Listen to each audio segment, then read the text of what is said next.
തിരികെ വരാം. ഇപ്പോൾ വിദ്യാഭ്യാസ മന്ത്രി വി ശിവൻകുട്ടി നമ്മളോടൊപ്പം തത്സമയ ടെലിഫോൺ ലൈനിലുണ്ട്. മിനിസ്റ്റർ, നമുക്ക് ക്ഷമിക്കാൻ കഴിയാത്ത ഒരു അപകടമാണ് ഉണ്ടായിരിക്കുന്നത്. ഇത് സംബന്ധിച്ച് അങ്ങേക്ക് ലഭിക്കുന്ന വിവരം, അന്വേഷണം അടക്കം അങ്ങ് പ്രഖ്യാപിച്ചിട്ടുണ്ടെന്ന വിവരങ്ങൾ കൂടി വരുന്നു. അങ്ങേക്ക് എന്താണ് പറയാനുള്ളത്?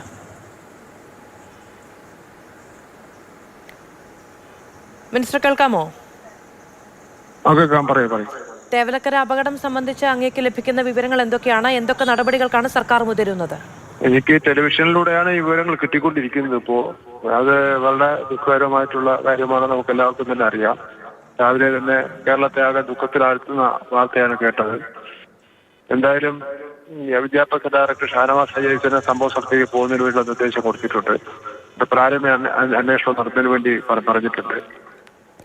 പിന്നെ ഈ സാധാരണഗതിയിൽ സ്കൂളുകൾ തുറക്കുന്നതിന് മുമ്പ് തന്നെ, അതായത് കേരളത്തിലെ 14,000-ഓളം സ്കൂളുകളിലും ഫിറ്റ്നസ് സർട്ടിഫിക്കറ്റ് വാങ്ങേണ്ടതാണ്. ഒരു അപകടം ഒന്നും ഉണ്ടാവില്ല എന്ന് വാങ്ങേണ്ടതാണ്. ഇവിടെ അതിന് വ്യത്യസ്തമായിട്ടുള്ള കാര്യങ്ങളാണ് നടന്നിരിക്കുന്നത് എന്നുള്ളതാണ് ഇപ്പോൾ എനിക്ക് മനസ്സിലാക്കാൻ വേണ്ടി കഴിയുന്നത് കിട്ടിയ റിപ്പോർട്ട് അടിസ്ഥാനത്തിൽ. എന്തായാലും വളരെ അതീവ ഗൗരവമുള്ള വിഷയമാണ് ബന്ധപ്പെട്ടവരുടെ ഭാഗത്തുനിന്നുണ്ടായിരിക്കുന്നത്.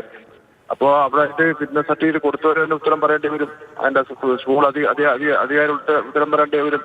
ഒരു മകന്റെ ജീവനാണ് സംഭവിച്ചിരിക്കുന്നത് അവരുടെ ശ്രദ്ധ ഇല്ലായ്മ കൊണ്ട്. ഇതെല്ലാം ഒരു സ്കൂൾ തുറക്കുന്നതിന് ഒരു മാസം മുമ്പേ 100 കാര്യങ്ങൾ വലിയ പരിഹാരം കാണണം എന്നുള്ള നിലയിലുള്ള പോയിന്റ് തന്നെ ഓരോർക്കും കൊടുത്തിട്ടുള്ളതാണ്. അപ്പൊ അതൊന്നും മനസ്സിലാക്കാതെ ആൾക്കാർ ഇനി അവിടുത്തെ സ്കൂളിന്റെ ഭാരവാഹികളൊന്നും വായിച്ചു നോക്കിയില്ലേ എന്ന് എനിക്കറിയില്ല. 100 വിഷയങ്ങളാണ് പരിഹാരം കാണണമെന്ന് പറഞ്ഞ് നമ്മൾ കൊടുത്തിട്ടുള്ളത്. അതിൽ ഏറ്റവും പ്രധാനപ്പെട്ട കാര്യമാണ് ഇലക്ട്രിക് ലൈനിന്റെ കടന്നുപോക്ക്. എന്തായാലും ഒരു വിട്ടുവീഴ്ച ഉണ്ടാവില്ല.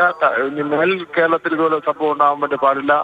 ആ നിലയിലുള്ള നടപടിയായിരിക്കും ഉണ്ടാവുക. എന്തായാലും റിപ്പോർട്ട് വന്നോട്ടെ. പ്രതികരണം വരുമ്പോൾ കുറെ കൂടി ഗൗരവം വരികയാണ് ഈ വീഴ്ചയ്ക്ക്. അങ്ങയുടെ പ്രതികരണം വരുമ്പോൾ കുറെ കൂടി ഗൗരവം വരികയാണ്. 100 പോയിന്റ് കൃത്യമായി കൊടുത്തിരുന്നു.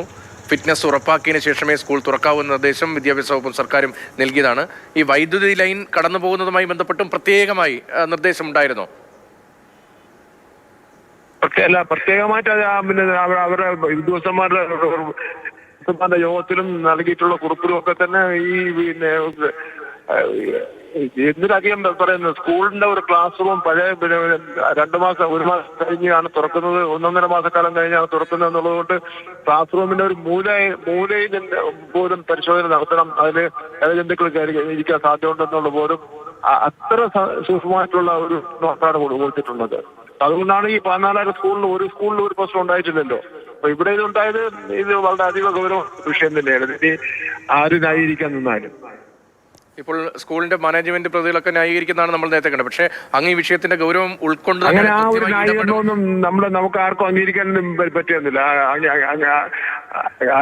അംഗീകരിക്കുന്നവർ ഈ കാര്യങ്ങളെ വെല്ലുവിളിക്കുകയാണ്. ഒരു കാരണവശാലും അംഗീകരിക്കാൻ വേണ്ടി പറ്റില്ല.